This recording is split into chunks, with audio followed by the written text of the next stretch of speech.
Good morning, everyone, and happy Wednesday, October 17, 2018. I'm Riley King, and welcome to the Riley King Newscast right here on the Riley King Network. Let's begin.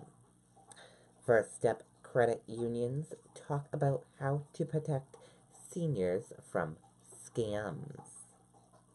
Let's take a listen to the video from WMUR News 9, Mike Cronin.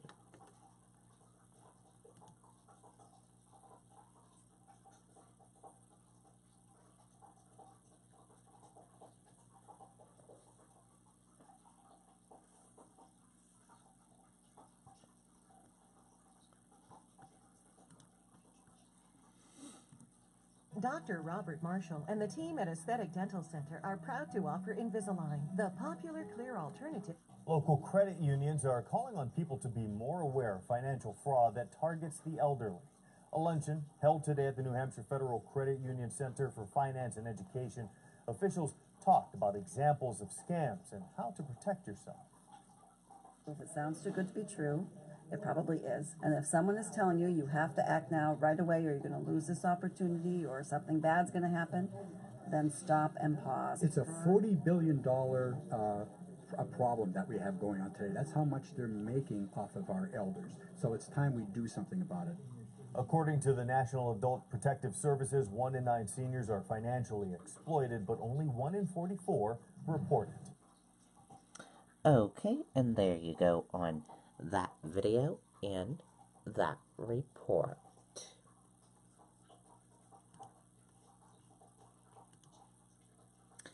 Dead newborn baby found in Connecticut could be connected to Massachusetts. Let's take a listen to the video from WCVB Boston.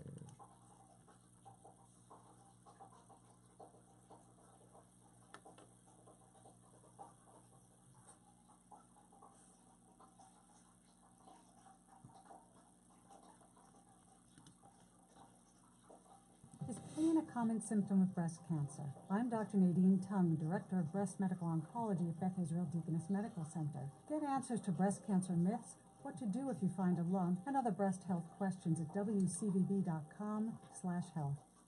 The grim discovery was made at a Stamford garbage facility. A worker there spotting the body of a baby, sources say, with the umbilical cord still attached. The child appears to be a full-term newborn. All day long, trucks from as far away as Massachusetts bring trash and recyclables to City Carting and Recycling. The company's plant is massive. The baby was found around 8:30 this morning. Police say it may have arrived yesterday. There is residual materials day to day, but you know, the timeline on this is something that we have to look at. Investigators so far tracing the materials where the newborn was discovered to companies working out of Stamford and Greenwich, Connecticut, 2 towns in New York, and Andover, Mass. A truck from any of those 5 towns bringing the baby here. The obvious things are surveillance cameras to look at the number of trucks, the origin of those trucks.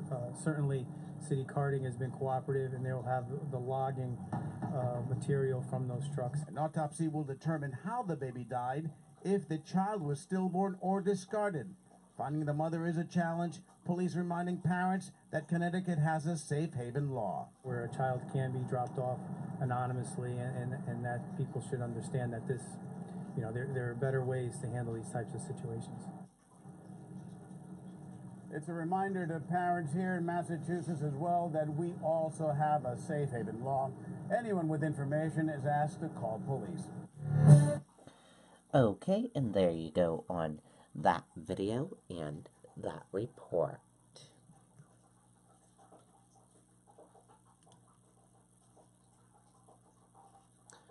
Also, the Red Sox won Game 3 of the series, Boston 8 and Houston 2. Also, MLB investigating incident involving Astros employee at Fenway.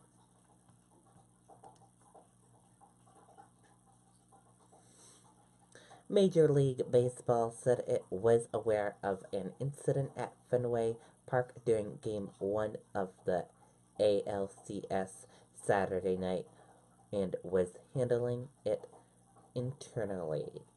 The incident, which baseball officials would not discuss beyond the vague statement, created a social media stir Tuesday night.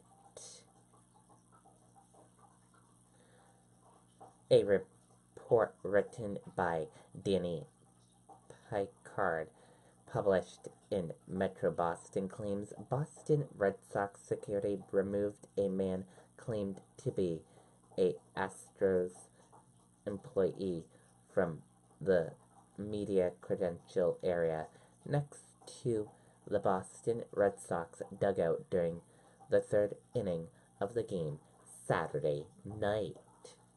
The report said the man had a small camera and was texting frequently, but did not have a media credential.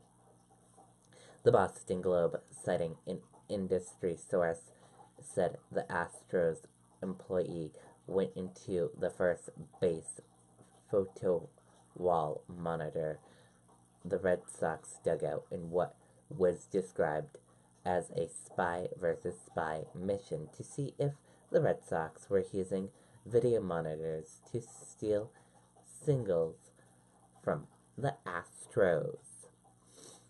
After Tuesday's game, Red Sox manager Alex Cora said he had just heard about the incident. He said he didn't have any indication that the Astros have stolen signs during the series, but said he's always cautious and his team changes signs frequently.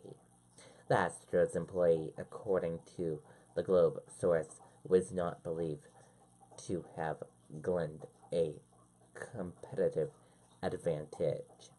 The Astros declined comment, but manager A.J. Hinch told the Houston Chronicle, "I'm aware of something going on, but I haven't been briefed."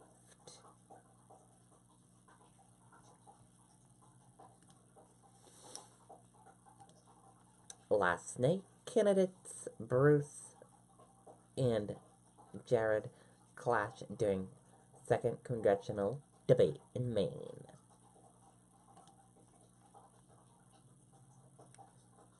Let's take a listen to the video.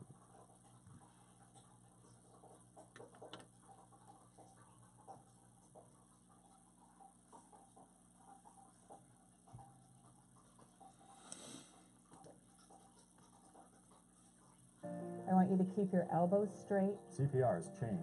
Bystanders no longer have to worry about mouth-to-mouth or checking. Bruce Poliquin was so relentless in his attacks on Jared Golden that Golden refused to shake the congressman's hand after the debate had ended. The two clashed fiercely over the issue of guns. Jared has a D rating with the NRA, a D rating with the gun owners in Maine. Corporate tax rate. Golden, a Marine veteran, says those dismal grades are because he voted in the state legislature for a bill that would try to keep guns out of the hands of perpetrators of domestic violence. I've taken many pro Second Amendment votes in my time in the legislature. And again, I took a strong stand against domestic violence. I'm not going to back down from that one bit. Golden points out that Poliquin has repeatedly voted to repeal the Affordable Care Act. Poliquin says he's working on improving the nation's health care laws. He repeatedly equates his opponent with left-wing liberals.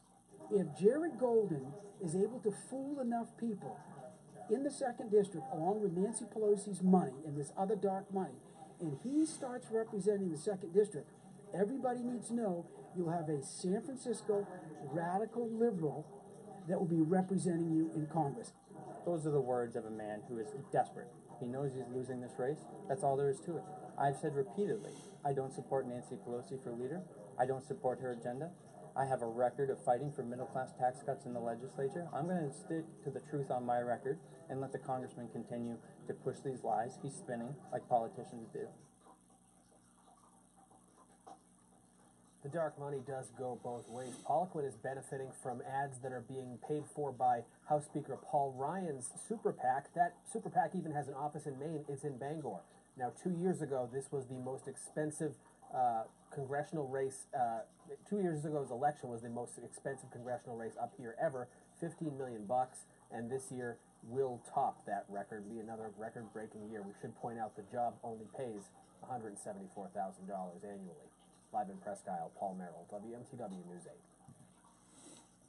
8. Okay, and there you go on that video and that report. And Election Day is November 6th.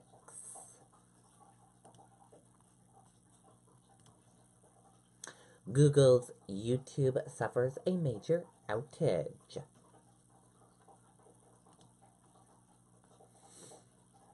Google's streaming service YouTube experienced a major outage on Wednesday morning as users complained that they were unable to access the website. The service was back up as of 11 a.m. HK/SIN time and 11 p.m. Eastern time Tuesday, although YouTube did not explain what caused the outage. And that is good news. It is back up and running. The Riley King Network always uses YouTube to upload videos and things like that. So we need it for our business here. Mega Millions jackpot rises to $868 million with no winner Tuesday.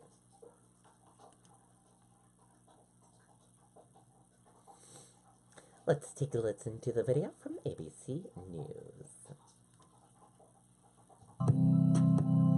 Every child needs clothing to wear, and we discovered we can really help people with disabilities just by doing a few things differently with our Cat and Jack clothing. The really great part about working on this type of product is meeting the families. I just hugged her. I just had to hug her and tell her how important this is. Thanks to the Cat and Jack adaptive line, Ellie just gets to be a kid for once. Tonight's Mega Millions jackpot has now soared to its highest level ever, $667 million. Powerball, meanwhile, is up to $345 million, and combined, that's more than $1 billion up for grabs. And although your odds of winning are astronomically slim, hope springs eternal for people out buying tickets this afternoon. You know, you just got to be in it to win it, right? Tony Yates was live in Rutherford with the details. Tony. I'm in it. I'm in all of those games. You know, if you play the lottery, really, it is just so simple. All you have to do is you have to buy the tickets. You have to keep your dreams alive. And after that, there's only one more thing to do. Win. Yes, I will. John Rosehouse will just have to share the power of positive thinking with millions more of us hopefuls. And give me the winning tickets. Yes, why not? Maybe you are the winner in this time. Hopefully. The pot is still cooking up a jackpot as people all day long are laying down the cash for the largest Mega Millions prize ever. $667 million as of 2 hours ago and growing. $5 more. Mega. 5 more. Yes. You know what? I have to play a couple more since I won. Jane Furman recently won Pick 3. She's buying her Mega Millions tickets, where many winners have won before. A more than $250 million prize came out of the Leprechaun News 2 store a couple of years back. Jane's got plans for the Mega Million prize this time. A brand new car, a house at the shore, and give it to my family and everybody. It'd help people that didn't have money, definitely. And you'd stay in Jersey. I don't know about that. I'd go to California because I love the sun. But only if John's wishes don't come true. What I do is give it to the family, to my family. And, of course, always, these promises my crews get every single time we interview hopeful winners. If I win, I remember you tonight, okay? Okay, Carmen. Have a good day. You too. And good luck. Bye. I will. Okay, Dave, Liz, let's not even talk about the fact that Miss Carmen forgot to ask my photographer, Pete Santana, his name or his phone number, how to get in touch with him. That being said, good luck to her and all of the winners who are playing. Coming up at 5 o'clock, doesn't really matter where you play. We're going to break down where the luckiest places are in the tri-state area. New York, New Jersey, not California, Connecticut. We will let you know. For now, we are live here in Rutherford. Tony Yates, Channel 7 Eyewitness News. We'll be going to California if we win. Definitely. Hey, maybe we'll see Carmen out there, too. Who knows? Miss Carmen. Very nice of her to offer. All right, Tony. Thank you very much. Okay, and there you have it. No winner yet. And Powerball has a big jackpot as well. Nearly $1 billion up for grabs for Powerball as well. So go and get lottery tickets for the next drawing of Mega Millions and get lottery tickets for Powerball today for the drawing tonight. And that does it for the Riley King Newscast right here on the Riley King Network. I hope you all have a wonderful Wednesday, everyone. I'll see you back here later on today. And I'll have a news report coming up in a little bit. Goodbye, everyone.